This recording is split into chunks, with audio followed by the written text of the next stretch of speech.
You don't eat if you don't contribute. That was the first thing my father said to me at Christmas dinner, his voice loud enough to cut through the music and the laughter. The words hit harder than the sound of silverware dropping against porcelain. For a moment, no one breathed. Vivian's laugh died mid-giggle, then turned into that sharp, false smile she wore when she enjoyed the cruelty. Chloe smirked into her glass, pretending not to watch me. My fork hung in mid-air peas sliding back into the gravy. The room smelled of pine roast beef and humiliation. The Windsor dining table stretched long and heavy, polished oak gleaming under the chandelier that threw light like judgment. My father sat at the head, carving the roast as if the knife itself were proof of his authority. Vivian leaned closer, her perfume too sweet, whispering something about appearances. Across from her, Chloe giggled at nothing. I sat 2 seats away pretending to smile, pretending my heartbeat wasn't loud enough for them to hear. He liked to make lessons out of moments like that. When I was a child, it was grades or chores. Now it was about money, success, and status. To him, the contribution was a number with a dollar sign. Vivian touched his arm gently, her voice syrup soft. Harold, she's tired. He pulled away, eyes fixed on me. No, she needs to hear it. Everyone at this table works hard. Everyone contributes. If she wants to sit here, she should too. That was the moment I stopped pretending to belong. The sound of the fire in the stone hearth cracked behind me, louder than any voice. I stared at my plate. The roast on it looked like a piece of something dead twice over. Chloe tilted her phone slightly under the table, probably texting someone about the family circus. The chandelier flickered. I placed my fork down and said, I think I've lost my appetite. His mouth twitched, not quite a smile, more like victory. Then maybe you shouldn't sit here. I pushed the chair back. The wood legs scraped the floor, the sound slicing through the quiet. I walked toward the hallway, hearing only my own heartbeat. Behind me, Vivian's voice floated after me like fake concern. Clara, wait. Your father didn't mean it like that. I didn't turn around. At the doorway, I paused for a second. Merry Christmas, I said, and stepped into the corridor. Outside, the snow was falling harder, the kind that makes the air look soft. I stood on the porch, breathing it in. The lights from inside cast a warm glow through the window, silhouettes moving like shadows behind glass. My hands were shaking, not from the cold, but from the effort of staying calm. I'd spent years learning how to do that smile, stay quiet, pretend it didn't hurt. But something in me shifted that night. Maybe it was the way he said it, so casually cruel, as if my worth could be measured by how much I made or how much I obeyed. I walked down the driveway, my boots sinking into the snow. The sound was crisp, rhythmic, almost soothing. My car was parked by the gate, already dusted in white. I brushed the snow off the windshield, climbed inside, and sat for a moment before starting the engine. The USB drive in my coat pocket pressed against my side. I'd forgotten it was there, but now it felt heavy. Inside were files I'd copied months ago from the old office computer at Windsor Bakery before they locked me out of the system. Back then, I didn't know what I'd do with them. I just couldn't bring myself to delete the last pieces of my mother's work. As I drove away, the headlights cut a path through the falling snow. The radio played some holiday song that sounded too cheerful for the moment. I turned it off. My reflection in the window looked pale and calm, but my stomach churned. Every year he found a new way to remind me that I didn't belong. Every year I told myself it didn't matter. This time it did. When I reached my apartment, the street was silent except for the hum of the heater units. I parked, carried the leftovers of emotion up the stairs, and unlocked the door. The place smelled like cinnamon candles and coffee grounds. I sat at the kitchen table without taking my coat off. The lights from the small tree blinked slowly in the corner. My mom used to decorate the tree like that, one soft color at a time. I pressed my hand against my eyes until the image faded. I pulled the USB drive from my pocket and set it on the table. The silver casing caught the light, same as Dad's cufflinks at dinner. He always wore those engraved with his initials, H.W. Harold Windsor. To him, everything had to bear his mark. The bakery, the packaging, even the family name. I remembered the day he changed the logo after Mom died, removing her signature from the script. He called it modernization. I called it erasure. I opened my laptop. The screen lit the room in a blue glow. I hesitated, then plugged in the drive. Folders opened one by one. Recipe archives, supplier contracts, financial reports. My mom's handwriting appeared in scanned notes. Vanilla ratios, timing adjustments, oven temperatures. She used to test every batch herself, always saying the same thing: perfection is the taste of patience. I scrolled through pages until I reached a folder labeled New Investors. It had Vivian's name on several documents. I leaned back in my chair, staring at the ceiling. It wasn't the first time I'd seen those names, but tonight they looked different. The whole family dinner replayed in my head like a scene from someone else's life. His voice echoed. You don't eat if you don't contribute. The words turned over in my mind sharp and cold, carving through everything that used to hurt quietly. Maybe it was time to contribute in my own way. I closed the laptop without opening the files. Not yet. There was something dangerous about acting out of anger, and I knew that. But anger wasn't the only thing left in me anymore. There was also clarity. The kind that comes when you finally stop trying to be accepted. I made tea, sat by the window, and watched the snow fall. Across the street, a neighbor's Christmas lights blinked red and green. I wondered what their dinner had been like. Probably laughter kids, maybe a little chaos, but the good kind. I felt the sting of envy and then let it fade. You can't miss what you never had. When the clock hit midnight, I turned off the lights. In the dark, the hum of the fridge sounded like a heartbeat. I closed my eyes and pictured my mother's face, her flour-dusted hands shaping dough, the smell of sugar caramelizing in the oven. For the first time in years, I whispered goodnight to her. My voice cracked on the last word. I didn't sleep much. My dreams were restless, full of faces from the past. In one of them, my father stood in the bakery window, watching me through the glass while I worked. His mouth moved, but no sound came out. Then the glass cracked between us, splintering into pieces that shimmered like sugar. I woke up before it broke completely. The morning light was gray and thin. I made coffee, sat at the same table, and looked again at the USB drive. A thin layer of frost had formed on the window. I traced it with my fingertip, watching it melt under the warmth. The phone buzzed once on the counter. A message from Chloe. Sorry about last night. Dad didn't mean it. Hope you're okay? I stared at it, then deleted it without replying. Outside, the world looked untouched, a white sheet waiting for new footprints. I wasn't sure yet what I was going to do, but I knew one thing. Last night wasn't the end of something. It was the beginning. When I woke again, the coffee in the mug beside me had gone cold. The laptop was still open, a faint light blinking in the corner of the screen. Outside, snow piled on the cars like thick icing. It was Sunday, quiet enough to hear the pipes groaning inside the walls. I wrapped a blanket around my shoulders and stared at the USB drive. It waited small and patient, as if it already knew what I would do. I clicked it open. Folders stacked like layers of a cake my mother would have approved of, clean, even perfectly labeled. Then beneath all the neatness, I found the mess. Vivian's emails, contracts that shouldn't have existed. My name is missing from every document that once carried it. My mother's handwriting was reduced to scanned footnotes under someone else's signature. I scrolled through the pages until my eyes blurred. Every click was a pulse of memory. I remembered the smell of yeast and butter that used to fill the kitchen of the first Windsor bakery. Mom would hum Christmas songs out of tune while I sifted flour. She said baking was like breathing, you had to do it steadily, or you'd ruin everything. Dad wasn't always cruel then. He was ambitious and patient, but he still looked at her with something soft in his eyes. When she died, that softness went with her, and the bakery became his monument to himself. I closed the folder and leaned back. My fingers were trembling slightly. I wasn't sure if it was anger or nostalgia that made them shake. I opened another file, Windsor expansion plan. Vivian's signature at the bottom, Chloe listed as creative director. My name is nowhere. I had been written out like a typo. The kettle hissed. I poured new water over the coffee grounds, watched the steam rise. I thought about Dad at his long dining table, the roast, the expensive plates, the laughter that sounded like glass cracking. He always said success was about legacy. Funny how he never realized he was erasing the only legacy that mattered. When my phone rang, I jumped. It was Lena.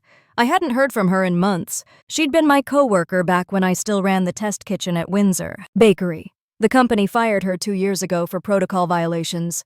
Translation: she told Vivian the new recipes were stolen from my mother's old journals. I hesitated, then answered. Her voice came through warm, sleepy, the way Vermont mornings make everyone sound.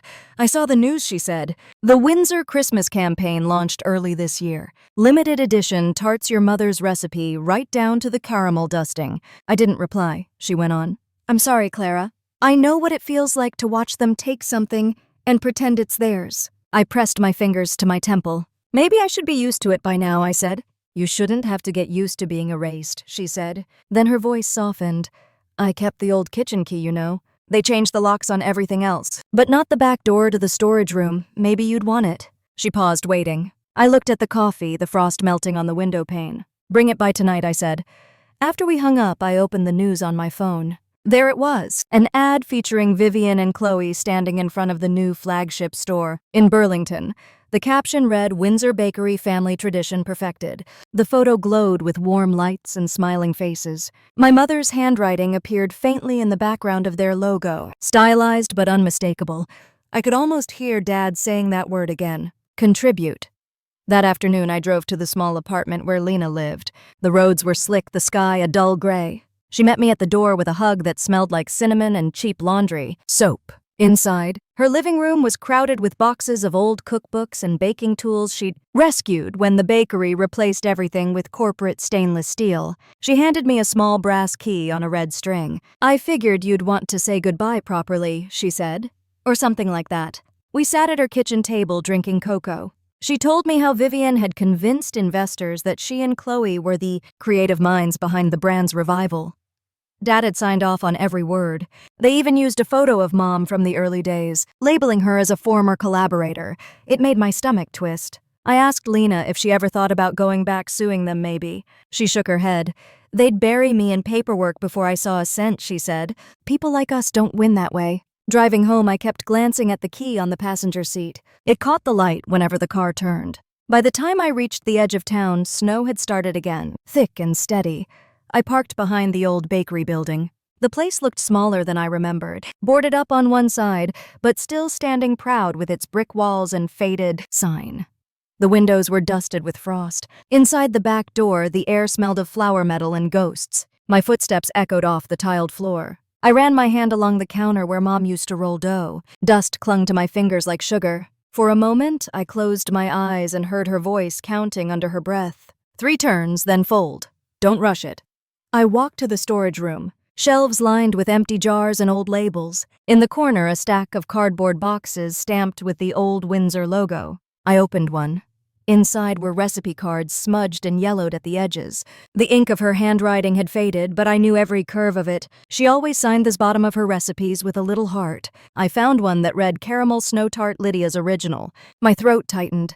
I sat on the cold floor holding the card in both hands. The paper trembled as if it could still breathe. I remembered the night we made that recipe for the first time. Snow outside. Oven light warm.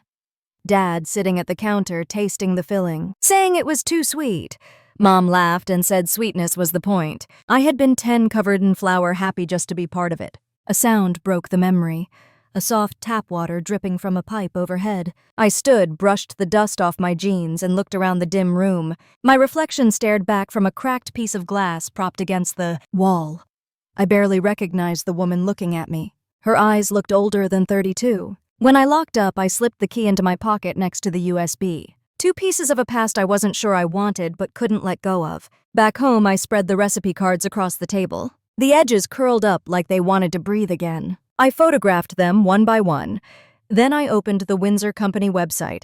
A sleek design full of Vivian's glossy smile. I clicked through pages until I found a link labeled Careers. At the bottom, small and almost hidden, was a line that read, "Site built and maintained by Windsor Digital Systems." That was my old project. I had written the first code for that system before Vivian hired an outside firm to upgrade it. My logins shouldn't work anymore. But when I typed the credentials, the cursor blinked and the screen opened. For a moment, I couldn't breathe.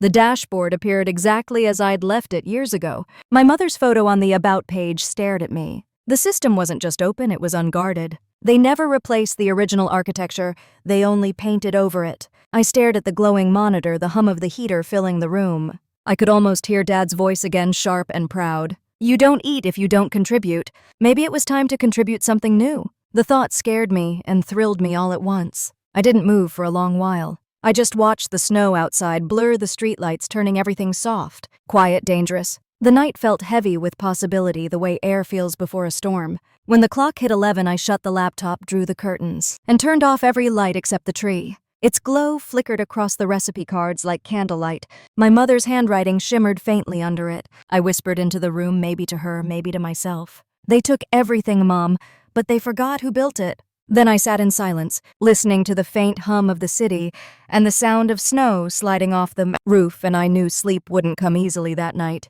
I didn't sleep at all that night. Every time I closed my eyes, the glow of the computer screen burned through my eyelids. By dawn, the snow outside had stopped and a faint pink light touched the roofs across the street. I made another pot of coffee, the bitter kind that scalds your throat awake, and sat back down in front of the laptop. The cursor blinked at me steady and patient, as if it knew I had already crossed a line. I clicked into the financial section first. Columns of numbers filled the screen. Invoices, payments, donations. The same charity appeared again and again, a foundation I'd never heard of. It took only a few searches to see the pattern money sent out through the bakery's books, then returned under a different name. My dad might have thought of it as creative accounting, but the IRS would call it something else. I scrolled through Vivian's emails. She signed every message with warmth and regards, like a woman who believed manners could cover sins. Attached to one email was a photo of Chloe at a charity gala holding a check, twice her size. My mother's logo was printed on the backdrop behind her. For a moment, my vision blurred. I pressed my fingers against my eyelids until I saw sparks. When the phone rang, I almost didn't answer. It was Lena again. "Did you look yet?" she asked. I could hear the wind in her background, the sound of a bus door closing. "I found more than I wanted," I said. Silence stretched between us. Then she said, "Don't do anything crazy, Clara. Sometimes walking away is enough." I wanted to believe her. I wanted to say she was right. But I pictured that photo of Chloe, her hand resting on the fake donation check, Vivian smiling like the world was exactly as she'd planned it. My stomach tightened. "They didn't walk away from me," I said quietly. "They pushed." After we hung up, I opened a new file on my desktop and started copying everything I could find. Emails, bank statements, photos, memos. The folder grew heavier by the minute. My fingers moved automatically faster than my thoughts. Each click felt like taking back something that had been stolen. By noon, the apartment smelled like burned coffee and adrenaline. I stood by the window to let my eyes rest. Down below, kids were building a snowman, their laughter sharp in the cold air. I used to laugh like that, before business meetings replaced birthdays, before Vivian's lipstick smile became the family emblem. I turned back to the computer. On the Windsor internal message board, there was a post from Dad written the previous week. Team meeting Monday at 9 sharp. New marketing strategy launch. No excuses. His words still had that clipped confidence, the kind that made people obey even when they hated him. He'd built his empire on fear disguised as respect. I thought about the years I'd spent trying to please him. The early mornings at the bakery, the late nights running numbers while he praised Chloe for her charm and called me too serious. He used to say I had my mother's temperament, and he didn't mean it as a compliment. The old bitterness rose like acid. I tried to swallow it down, but it sat there burning. That's when the idea came. Not a full plan, not yet just a pulse of clarity. If he respected numbers so much, then numbers would be the thing to undo him. I created an anonymous email account using a name that made me smile, The Silent Baker. I didn't know what I would send or to whom, but having the alias felt like putting on armor. For the first time since Mom died, I wasn't the one being watched or judged. I was the one watching. The rest of the day passed in fragments. I cleaned the kitchen without noticing what I was doing. I tried reading but couldn't focus. My thoughts kept circling the same words he'd thrown at me. You don't eat if you don't contribute. Maybe revenge was just another form of contribution, the kind that finally balanced the equation. At sunset, I bundled up and drove to the lake. The roads were lined with frost, the trees glittering in the dying light. I parked near the pier and walked out onto the frozen boards. The air smelled like pine and salt. I remembered coming here with Mom when I was little, her hands wrapped around a thermos of cocoa. She'd said, "Remember, Clara, everything worth doing takes time." I wondered what she'd think of me now, sitting on the edge of something dangerous, ready to strike back at her husband. When I got home, I opened Reddit. I'd been reading revenge stories there for months, small tales of justice and chaos told by strangers. They felt honest in a way real life rarely did. People confessed there without fear. I typed into the search bar family revenge stories. The screen is filled with posts. I read for hours, lost in other people's rage and triumph. Somewhere between stories of cheating spouses and crooked bosses, I started to see the pattern. The successful ones never shouted. They waited. They planned. They struck once. The apartment grew darker until the only light came from the monitor. My reflection looked pale eyes, shadowed hair loose around my face. I whispered into the empty room, maybe silence is the loudest sound. I wrote a short note in a file titled, To Do, Verify Financial Leak, Routes. Locate main investor email list, copy archived recipes. Decide what to release first. It looked harmless enough, like a grocery list, but every line was a step closer to the truth. At midnight, I received a text from Chloe. "Hey, we're worried about you. Dad says you left upset. Can we talk tomorrow?" I stared at the words until they blurred.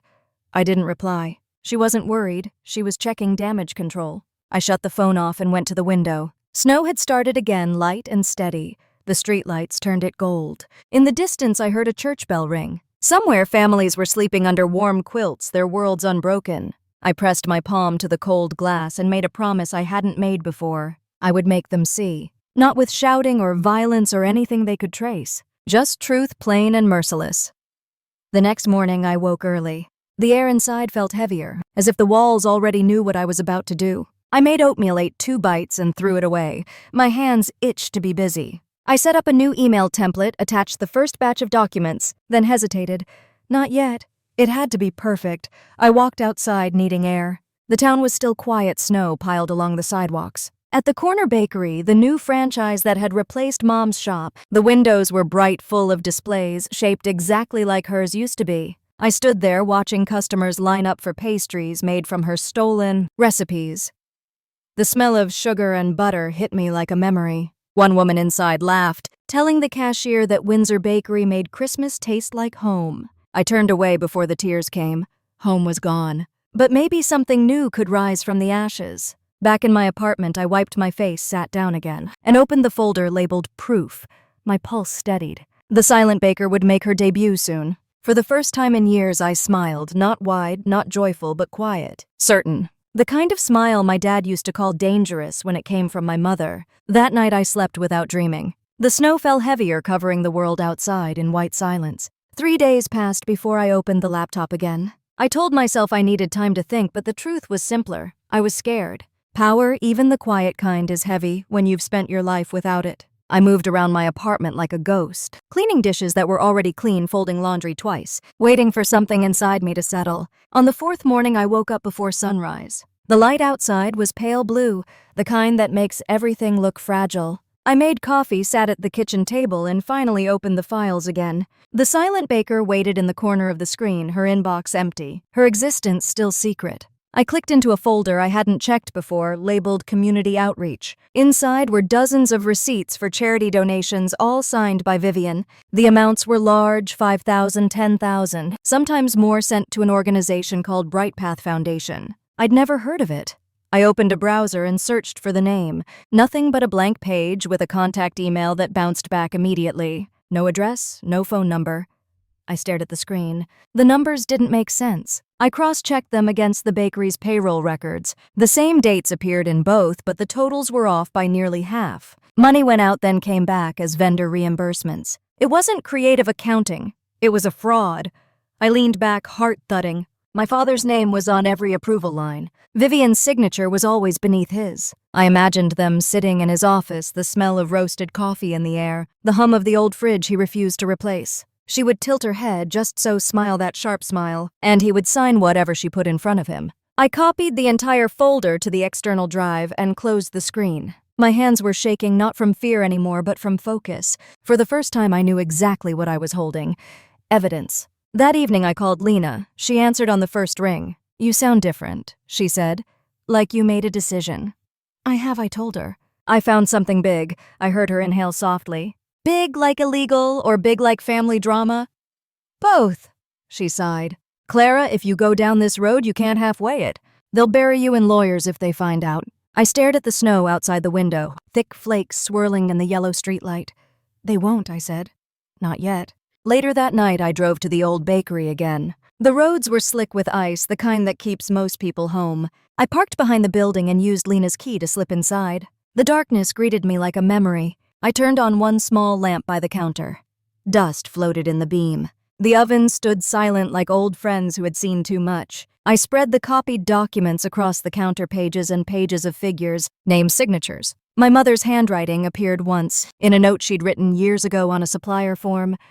Verify all costs before approval. She'd always believed in transparency. I wondered what she'd think of what her bakery had become. Footsteps sounded outside, crunching on snow.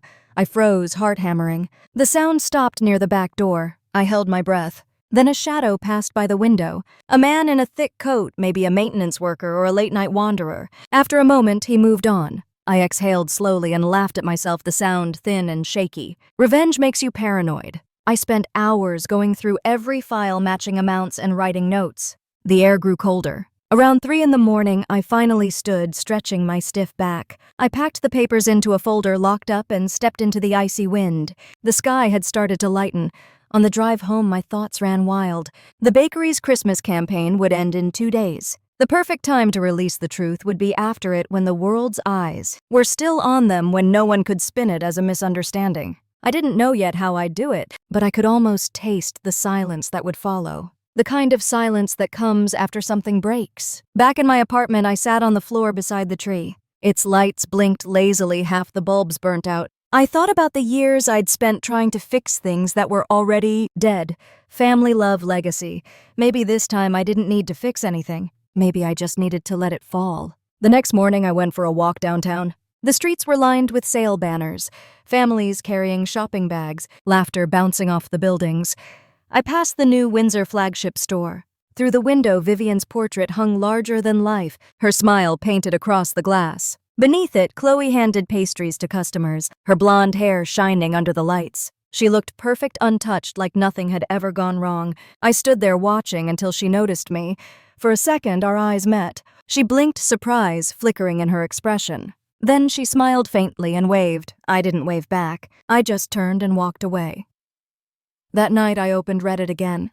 I read posts about people who had exposed fraud, people who had been silenced. I learned which files journalists trusted, which details made them listen. The idea of sending my father's secrets into that digital storm felt both thrilling and terrifying, but there was something poetic about it, too. He had built his empire on image and illusion. It was fitting that his downfall would live in the place where truth hides in plain sight. I drafted a message to a journalist I followed quietly for years, someone who specialized in corporate ethics. I haven't sent it yet. I wanted to be sure everything was airtight. Instead, I made a new note for the silent baker: collect corroborating data, confirm bank records timeline. When the clock struck midnight, I turned off the computer and stared at my reflection in the dark screen. My eyes looked steady now. There was fear there, yes, but it no longer controlled me. For the first time, I felt like my mother might be proud. I went to bed and dreamed of sugar. Mountains of it, white and soft, pouring from the sky until it buried everything in sight. I stood in the middle of it, calm, watching it fall. When I woke, sunlight spilled across the room. My phone buzzed with a new message from an unknown number. Just one sentence. "We need to talk. Dad." I stared at the screen, my chest tightening. For a moment, I almost replied. Then I turned the phone face down on the table and walked to the window. Outside, the world looked peaceful, clean, as if nothing bad could ever happen. But I knew better. I whispered to myself, he's already talking too late. The message stayed on my phone all day. I saw it every time I picked up the device, glowing there like a wound that refused to close. "We need to talk." It was short, almost polite, as if he were asking about a business meeting instead of a lifetime of silence. By noon, I'd memorized the shape of the words, the way the screen dimmed and brightened again, as if waiting for me to answer. I didn't. Outside, snow fell in thin sheets, wind pushing it sideways. The world looked blurred, softened, like it wanted to hide its edges. I sat at my kitchen table, surrounded by papers. The folder marked proof lay open, its pages covered in my notes. Numbers, dates, names, arrows linking Vivian's false charities to hidden accounts. Each line felt like a heartbeat, a rhythm that grew louder with every discovery. I opened my laptop and typed slowly. Subject line, internal anomalies. I attached a few sample files and drafted a message in a calm, professional tone. No emotion, no accusation, just data. I would send it from the silent baker to the journalist I'd researched, a woman named Marcy Klein who'd written about corporate corruption in Vermont before. My plan was simple: send it on Christmas Eve, when their PR team would be home drinking champagne and not watching the inbox. The thought steadied me. Revenge when it's clean feels almost like peace. That evening, Lena called again.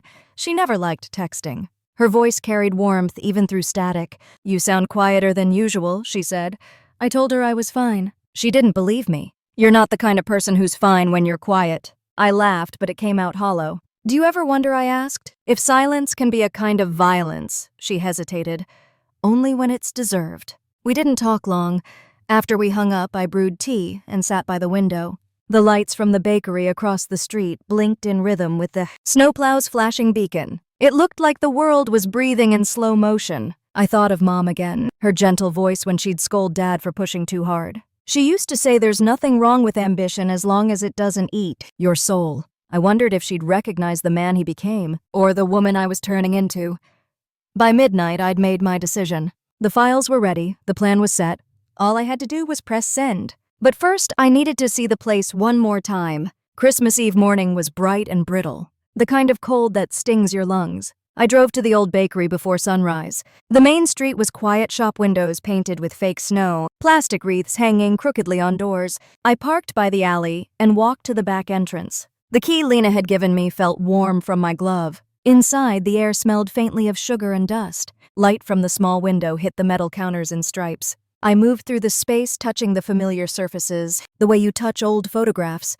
Every mark and stain told a story. The dent in the counter where I'd dropped a mixing bowl at 16. The chipped tile near the oven where Mom spilled caramel and laughed for 10 minutes straight. I walked into the storage room and found the box of recipe cards again. I lifted one, her handwriting still elegant despite the fading ink. Caramel snow tart. The smell of that first batch came rushing back, sweet and sharp. I pressed the card to my chest and closed my eyes. "You did good, Mom," I whispered. "They just forgot who taught them." I slipped the card into my coat pocket. Outside, church bells rang from downtown, the sound muffled by snow. I turned off the light, locked the door, and stood for a moment in the cold, breathing white clouds into the air. Back home, I brewed fresh coffee and sat at the desk. The clock ticked steady, every second an echo. I opened my email draft again, reread it twice, then attached the complete file, the charity fraud, the internal memos, the investor lists. Everything. My heart thudded hard but steady. When the clock hit noon, I pressed send. The email disappeared into the void and a strange stillness followed. I waited for something to happen, a crash, a knock, lightning maybe. Nothing came. Just silence. The kind that fills your ears until it's almost a sound of its own. I pushed the chair back and stood. My legs trembled slightly. I walked to the window. Outside, the street looked the same as it had an hour ago. Cars passed, a dog barked, life continued. But something had shifted. By evening, the first ripple hit. My email to Marcy had been opened. I knew because I'd tagged it with a small tracker, the same one used in marketing campaigns. An hour later, she replied, "Thank you. I'll verify and be in touch." Short, careful, professional. It was all I needed.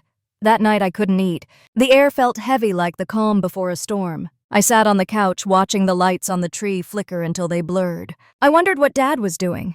Probably toasting success with Vivian and Chloe, proud of his perfect empire, unaware that the ground beneath it was already cracking. Around 9, my phone buzzed again, a call from his number. I stared at it until it stopped ringing. Then it rang again. And again. 5 times, 10. I let them all go to voicemail. When it stopped, I turned the phone off and sat in the dark. I wanted to feel triumph, but what came instead was exhaustion. Revenge isn't a spark. It's a slow burn that eats from the inside out. I lay back and closed my eyes, letting the hum of the heater fill the room. When I finally slept, my dreams were scattered flashes. The bakery burned bright like sugar caramelizing. My mother's laughter echoed through smoke. My father called my name, but I couldn't turn around. I woke before dawn, heart pounding. My phone was vibrating on the nightstand, buzzing nonstop. I picked it up. 32 missed calls. My stomach dropped. Then it rang again. I answered without thinking. His voice came through raw and broken. "Clara, please. You have to stop this. You don't understand what you've done." I stood frozen, the room spinning around me. My throat felt tight. I could hear movement behind him. The voices, maybe Vivian's. He sounded desperate, stripped of every layer of arrogance. "Dad," I said quietly, "I didn't destroy anything. I just showed the truth." There was silence on the line. Then a sound I'd never heard from him before. A sob. "Please, Clara. Stop destroying everything." The words cracked in his throat. I closed my eyes and said, "You destroyed it yourself." Then I hung up. The silence that followed was colder than the snow outside. I stood by the window again, the world below, coated in white, untouched, peaceful. Somewhere inside me, something small and heavy finally broke free. The day had come. The truth was out, and there was no going back. The morning after felt unreal. Sunlight slipped through the blinds, cutting the room into narrow strips of gold and gray. For a moment, I thought the night before had been a dream. Then I saw my phone still heavy with silence, the record of 32 missed calls waiting like fingerprints of guilt. I turned it face down on the counter and poured myself coffee that tasted like ashes. Outside, the world had moved on. Cars hummed along the plowed streets.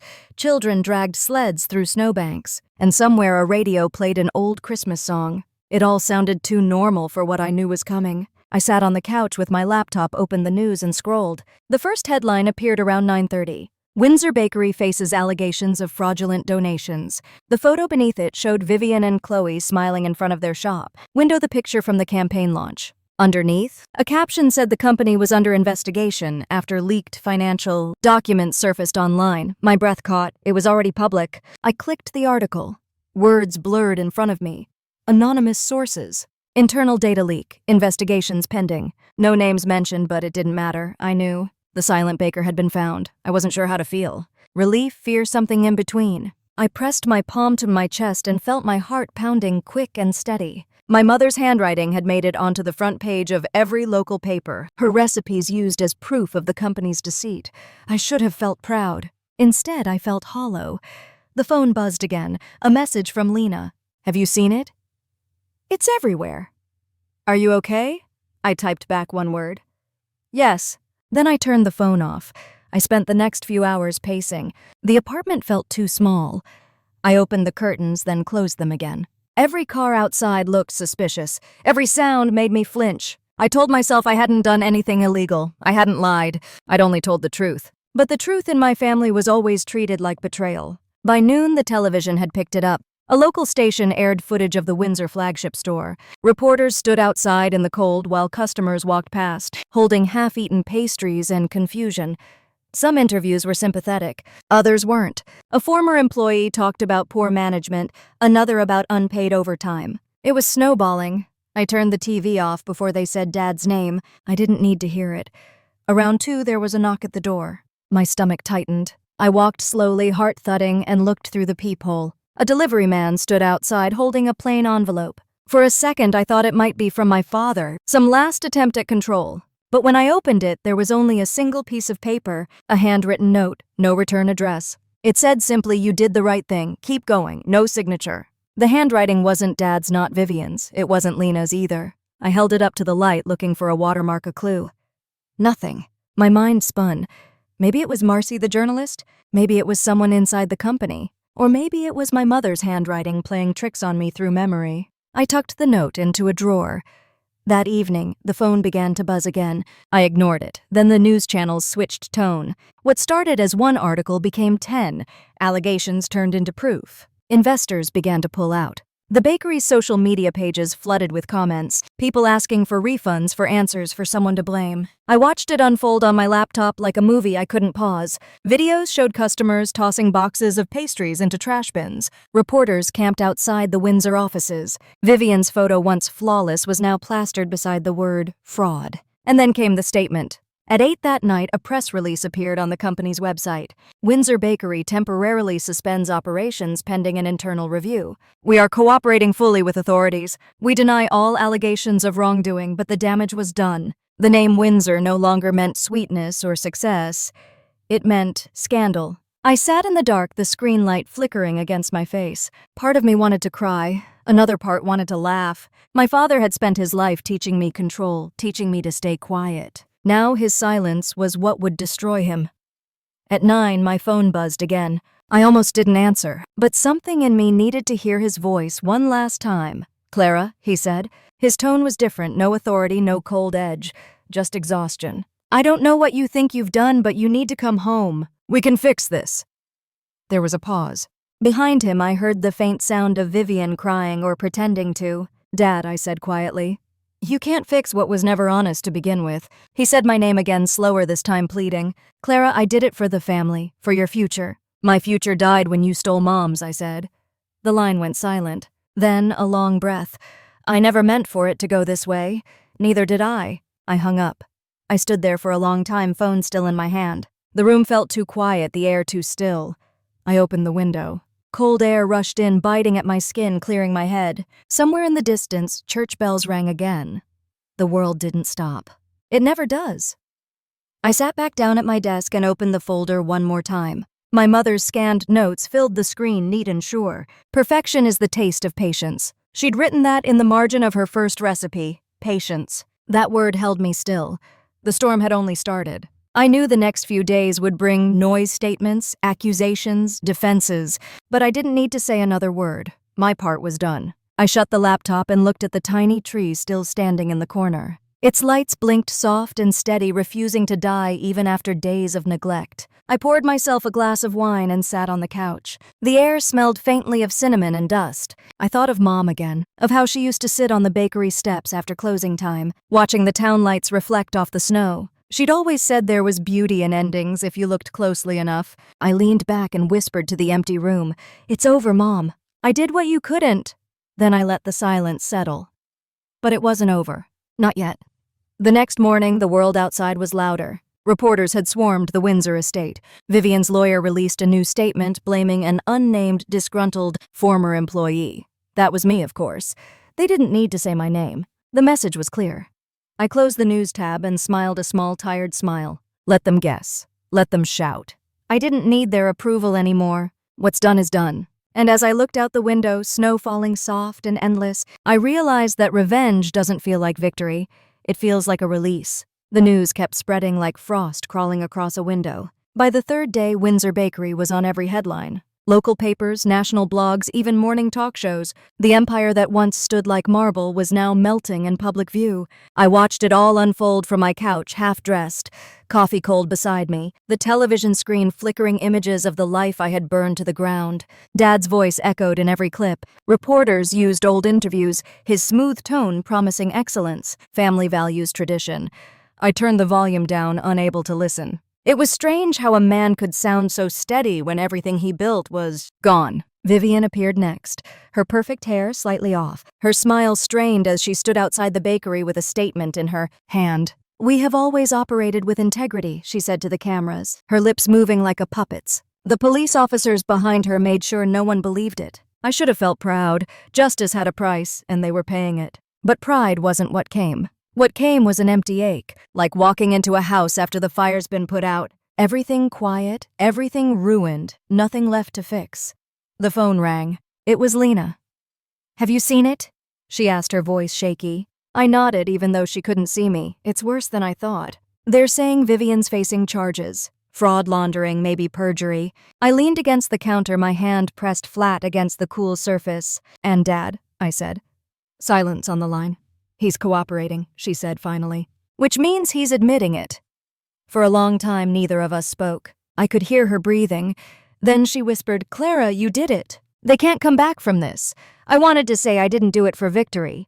I wanted to say I did it because no one else would, but the words stayed locked behind my teeth. We talked for a few more minutes about nothing, weather work, the way snow made everything look clean. Before hanging up, she said softly, "Your mom would have been proud." After the call, I went to the window. The world outside was bright with fresh snow. A group of kids were building a fort on the corner, laughing, shouting. For a moment, their joy cut through the numbness. I wondered if any of them would grow up learning what betrayal felt like. I hope not.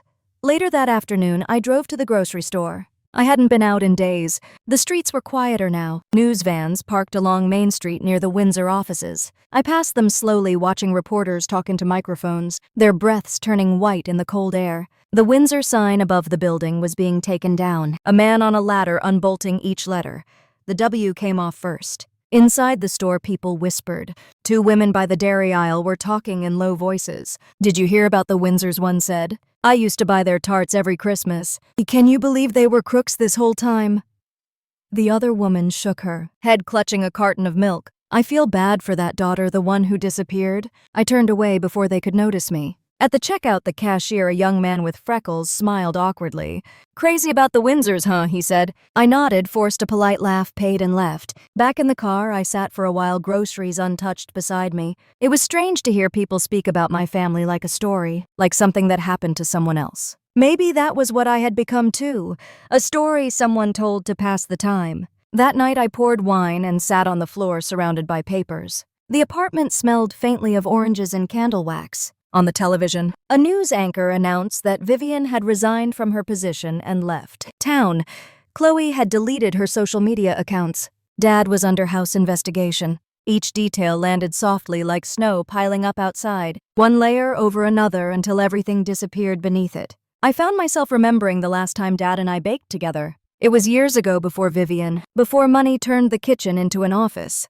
I must have been 12. He'd been in a good mood that day. We made bread, the simple kind flour and water and time. He'd let me punch the dough laughing when it stuck to my fingers. He told me patience was what made things rise. I think that was the last time he looked at me without disappointment. I closed my eyes and let the memory fade. The smell of yeast, the warmth of the oven, the sound of his voice saying my name like it meant something. It all felt too far away to touch.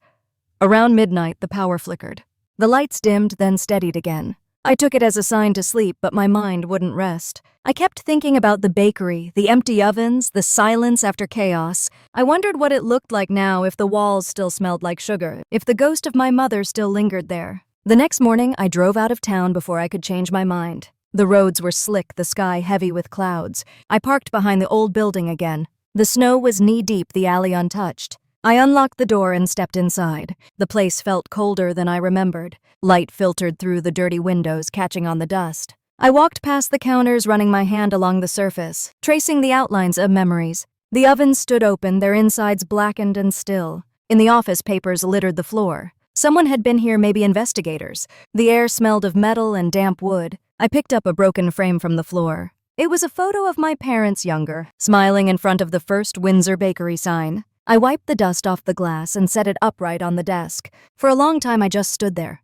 The building was silent except for the wind pressing against the windows. It felt like standing inside the ribcage of something that used to live. I sat down at the desk, opened my notebook, and wrote a single sentence. "It's over." Then I crossed it out. Because it wasn't, not yet. Leaving the building, I turned to look one last time. The snow had started again, covering my footprints as I walked away. Back at home, the phone buzzed again. A message from an unknown number. No words this time, just a photo. It was the old Windsor logo carved into the snow outside someone's house. My house. I stared at it, heart racing. Someone new. I grabbed my coat and opened the door. The street was empty, the night thick with falling snow. The wind cut through my scarf as I stepped onto the porch. The logo was there, clear as day, drawn with a finger in the untouched white. I looked around, but there was no one. I stood there for a long time, the cold biting through my gloves, waiting for something to move. Nothing did. Finally, I brushed the snow away with my boot and whispered into the air, "Enough!" The word disappeared into the wind. When I went back inside, the apartment felt smaller, quieter. I locked the door, checked the windows twice, then turned off the lights. Lying in bed, I stared at the ceiling. Maybe it was a prank. Maybe someone trying to scare me. Maybe a message from the past that still refused to die. Either way, it told me what I already knew. The story wasn't finished. The next morning, I woke to the sound of someone knocking. It was light at first, hesitant, then grew louder, steadier, as if whoever was out there had decided patience was no longer an option. I sat up, my pulse quickening. For a moment, I thought it might be Dad, or worse, someone from the company. The air in the apartment felt tight, full of leftover fear from the night before. I walked quietly to the door, peered through the peephole, and let out a shaky breath. It was Lena, wrapped in a thick gray coat, her cheeks flushed red from the cold. I opened the door and she stepped inside without a word, stamping snow from her boots. Her eyes went straight to the window. "You really should keep your curtains closed," she said softly. "Reporters are everywhere." I nodded, locking the door behind her. "I thought they'd moved on." She shook her head. "They haven't. They're waiting for someone to say something." We sat at the table. She pulled off her gloves and set down a paper bag. Inside was a small box of pastries from a bakery downtown, not Windsor, a place she said had just opened. The smell of fresh bread filled the room, and for a moment, it felt almost normal. She poured coffee while I stared at the box. "You look terrible," she said finally. I smiled faintly. "That's honest." Lena leaned forward. "What happened last night? You sound different on the phone." I told her about the logo in the snow, about the message that felt like it came from nowhere. She frowned, then looked toward the window again. "You think it was your dad? Maybe Chloe?" I shook my head. "No, it felt different. Like someone wanted me to know they were still watching." She sighed. "Clara, this is getting dangerous. Maybe you should leave for a while. Stay with friends. Vermont's too small, people talk." I wanted to tell her that leaving wouldn't change what was already done. The truth doesn't care about distance. It follows you like a shadow. Instead, I said I'd think about it. When she left, the apartment felt emptier than before. I made another cup of coffee, but it didn't help. The silence pressed against my chest until I couldn't breathe. I turned on the television, hoping for noise. The first thing I saw was my father. He stood outside his house, surrounded by microphones. His hair was messy, his tie askew, nothing like the man I grew up fearing. His voice cracked as he spoke. "My family has been through a difficult time." I take full responsibility for the company's mistakes. We are cooperating with authorities and hope for understanding. I stared at the screen, unable to move. Vivian wasn't beside him. Neither was Chloe. He looked smaller, older, the kind of man who'd finally run out of people to blame. For the first time, I didn't feel anger. I felt pity. The reporter asked him about the anonymous whistleblower. My breath caught. He paused before answering. Whoever exposed this, he said, probably thought they were doing the right thing. I just wish they'd come to me first. I shut the TV off. The room went quiet again. His words lingered in the air. I wish they'd come to me first. As if he'd ever listened when I tried. As if I hadn't spent years shouting into a silence he built. By afternoon, the sky turned gray again. Snow began to fall steady and soft. I couldn't stand being inside anymore, so I grabbed my coat and walked out. The streets were half empty. People hurried past, avoiding eye contact. The bakery across the street had closed its doors for good. A for lease sign hung in the window. I stood there staring at it until my fingers went numb. Then, almost without thinking, I started walking toward the edge of town, down the road that led to my mother's old house. I hadn't been there in years. Dad had sold it after she died, but the new owners never changed much. The same porch, the same slanted roof. It stood there quietly, surrounded by bare trees and snow-covered fences. I stopped at the gate, unable to move closer. The sight of it opened something inside me, something I hadn't touched in years. I remembered her standing on that porch, flower dust on her apron, calling me in for dinner. Her voice had always carried warmth even when the world was cold. A woman opened the front door now, her face unfamiliar. She looked at me curiously. "Can I help you?" I hesitated, then said, "Sorry, I used to live here." She smiled softly. "You must be Clara." I blinked, surprised. She nodded toward the porch. "The mail still comes with your name sometimes." "You want to come in?" I almost said no, but my feet moved before my mind could stop them. The inside smelled faintly of cinnamon, just like before. The walls were painted a lighter color, but I could still see the outline of where the old clock used to hang. The woman led me to the kitchen. I stood by the window, the same window where my mother used to cool pies. She reached into a drawer and handed me a small envelope. "This came a few months ago," she said. "I meant to forward it, but I wasn't sure where to send it." It had my name written in my mother's handwriting. My hands trembled as I took it. The paper was old, the ink slightly faded. I opened it slowly, afraid it might fall apart. Inside was a single sheet. It said, "Forgive but don't forget." That was all. No date, no explanation. Just her handwriting, familiar and steady. I sat down, the letter trembling in my hands. Tears came without warning, quiet and relentless. All those years I'd carried anger like armor, and now here it was, melting into something else. Maybe forgiveness wasn't weakness. Maybe it was the only way to stop the past from owning me. The woman poured me tea and left me alone for a while. I sat there staring at the note until the words blurred. When I finally stood, the sky outside had turned soft and pink, the kind of winter light that makes everything look gentle. I folded the paper carefully and slipped it into my coat pocket. Before I left, I thanked her. She smiled and said, "Your mom must have been a good woman." I nodded. "The best." On the drive home, the roads were slick with ice. The headlights from oncoming cars flashed across my windshield, blinding me for a second at a time. I thought about the letter, about the way her handwriting curved around the word forgive. It didn't erase what had been done, it didn't undo the pain, but it made the road ahead seem less dark. When I reached my apartment, I left the lights off. The glow from the streetlights outside filled the room just enough. I sat at the kitchen table and unfolded the letter again. "Forgive, but don't forget." I whispered the words aloud. They felt heavy and light all at once. I thought of Dad alone in that big house, the weight of his choices finally pressing down. I thought of Vivian running from cameras. I thought of Chloe, her perfect smile cracking under pressure. I thought of Mom, somewhere beyond all of it, still teaching me how to rise. I looked toward the small box of recipe cards on the counter. The last thing she left me, the thing I once saw as proof of everything they stole. Now it felt like something else entirely. A beginning. The snow kept falling outside, soft and endless. I breathed in the quiet and closed my eyes. For the first time since it all started, I wasn't afraid. Some stories end with destruction. Mine, it seemed, was finally learning how to heal. The letter from my mother stayed on the kitchen table for days. I read it every morning before the coffee finished brewing, tracing the curve of each word as if touching her hand again. "Forgive, but don't forget." The sentence had become a quiet hum inside my head. At first, I thought it meant forgiving them. Then slowly I realized it meant forgiving myself too. The snow outside had started to thaw, small patches of grass peeking through. Winter was losing its grip, and so was I. I spent the next week avoiding the news. I didn't want to see my father's face or Vivian's lawyer explaining how everything was misunderstood. I didn't want to read comments from strangers speculating about who the silent baker was. The world could talk all it wanted. I had said what I needed to say. Instead, I started baking again.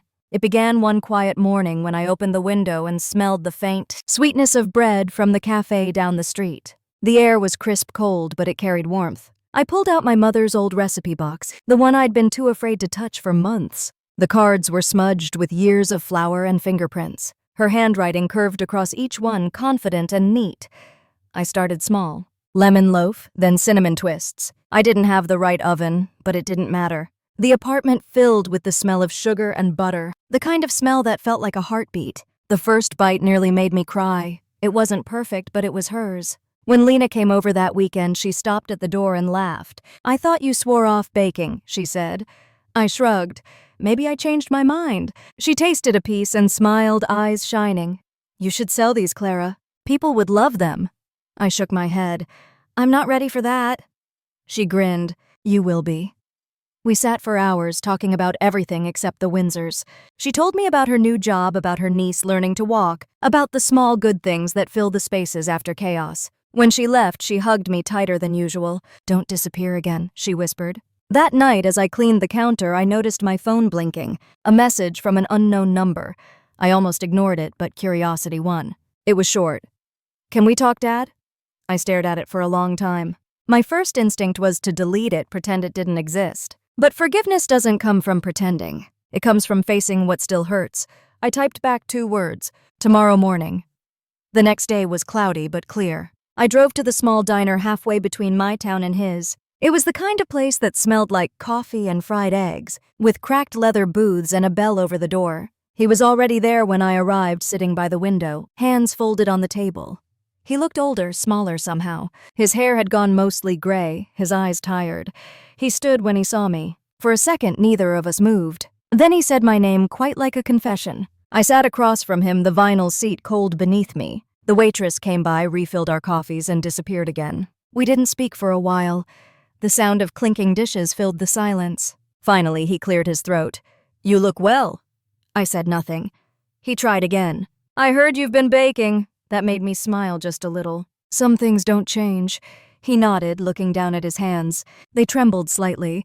When he spoke again, his voice broke in places. "I know you think I don't deserve to ask for anything, and maybe I don't. But I need you to understand, Clara, I didn't mean to destroy her memory. I thought I was protecting what she built. I thought if I made it bigger, stronger, it would survive." I looked at him then. The man who had once filled every room he entered now looked like someone trying to find a place to sit in his own story. "She didn't need you to make it bigger," I said softly. "She just needed you to keep it honest." He swallowed hard. "I know." We sat in silence again. Outside, cars passed through slush, people hurried by. Life didn't stop for our conversation. After a long while, he said, "I saw the letter." My heart skipped. "What a letter?" "The one your mother left in her old desk. Forgive, but don't forget." He looked at me with tears forming behind his glasses. I think she meant both of us. I felt the sting of tears in my own eyes. Maybe she did. He reached into his coat and pulled out a small box, the kind used for jewelry. He pushed it across the table. I hesitated, then opened it. Inside was a silver pendant tarnished at the edges. My mother's necklace. She used to wear it every day. "I thought it was lost," I whispered. He shook his head. "I kept it. I wasn't ready to let it go. But I think it belongs to you now." I closed the box and held it tightly in my palm. For the first time in years, the anger inside me began to loosen. We finished our coffee in silence.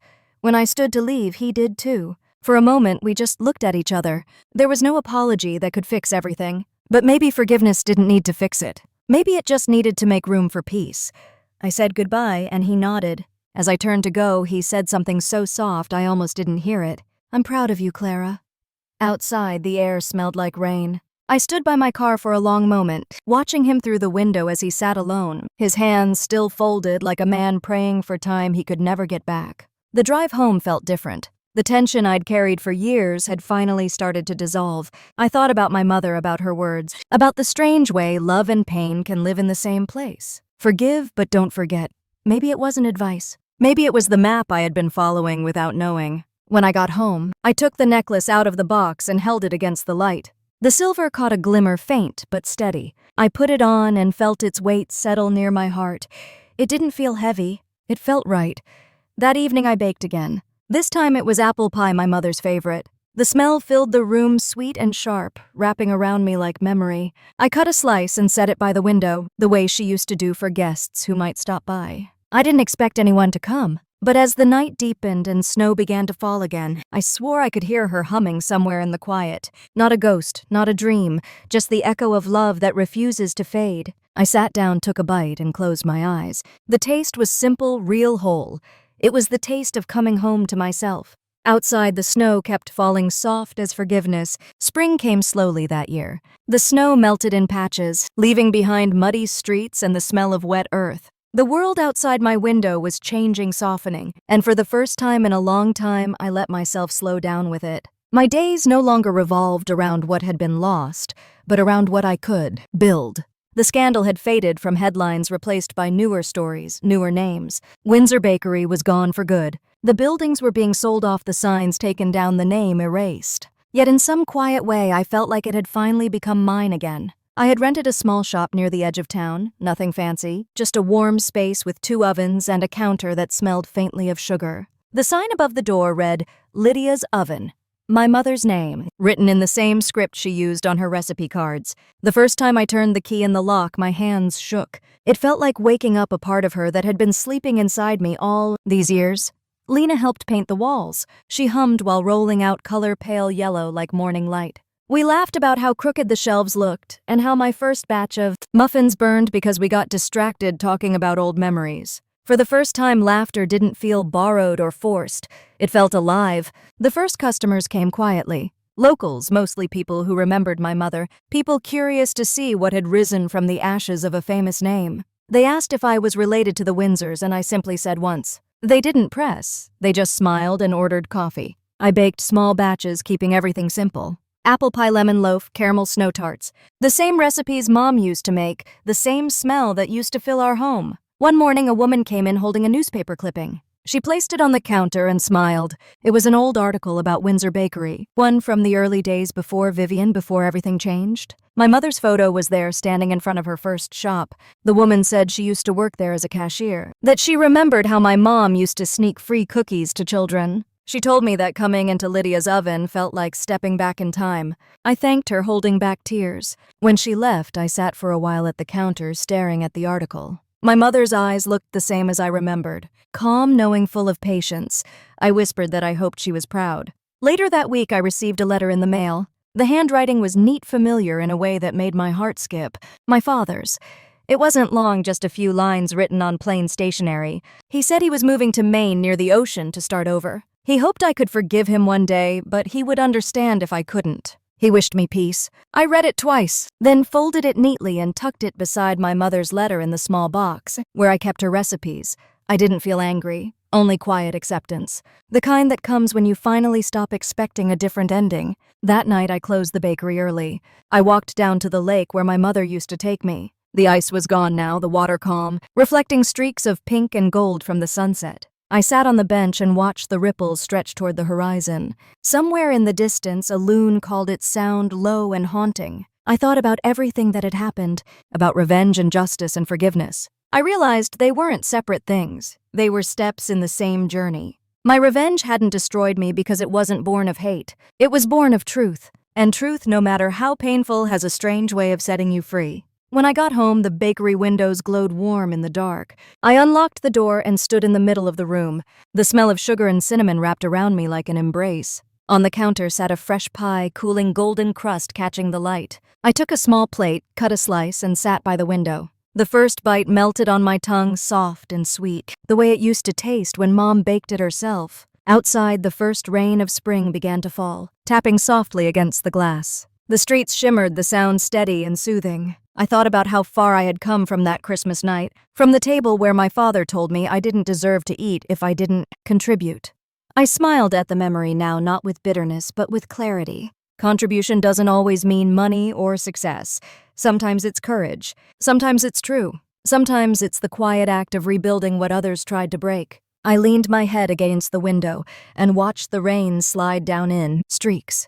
My reflection in the glass looked different now, softer, calmer. My mother's necklace caught the light at my throat, a small glimmer of silver against my skin. The bell over the door chimed, breaking the quiet. I looked up.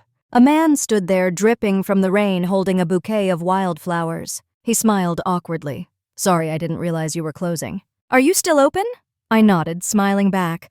"Always." He stepped inside, shaking water from his coat. The smell of wet earth followed him in. He ordered a slice of pie and a cup of coffee, then sat by the window across from me. For a while, neither of us spoke. The silence between us was comfortable, the kind that doesn't need filling. He glanced up at the sign on the wall. "Lydia's Oven." "Beautiful name," he said. "It belonged to someone beautiful," I answered. He smiled, and something in me softened even more. Maybe this was what healing looked like. Not grand or loud, but quiet and steady like rain on glass. When he left, I watched him disappear into the night. The rain had slowed to a drizzle, the streets glistening under the streetlights. I turned off the lights one by one, locked the door, and stood for a moment with my hand on the glass.